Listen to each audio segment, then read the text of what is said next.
हाय, hello, नमस्कार. जय जिजाऊ, जय शिवराय. हे घटासाठी बनवलेलं छान असं उरलेल्या कपड्यापासून बनवलेली माळ आहे, घटासाठी बनवलेली.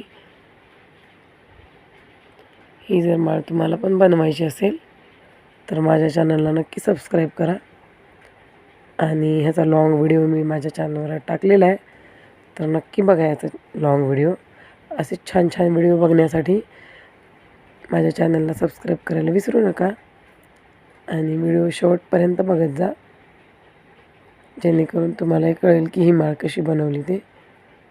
छान दिसते घटावर नारळ ठेवल्यावर, तर खूप सुंदर दिसते. एकदा नक्की ट्राय करून बघा, तुम्हाला पण आवडेल. फुलं वगैरे लावायची गरज नाही हे लावल्यावर. घट भरून ठेवायचं आणि त्याच्यावरती नारळ ठेवायचं. खूप छान दिसते. हे बघू शकता तुम्ही कशी दिसायली ते. जितकं दाट बनवली तितकी छान दिसते. 2 कलर 3 कलर आपल्या मनावर आपण कसेही कलर ॲड करू शकतो त्याच्यात. आणि प्रत्येक सणासमारंभाला किंवा डेलीला पण आपल्याला मंदिरामध्ये घट हा लागतोच. बाय.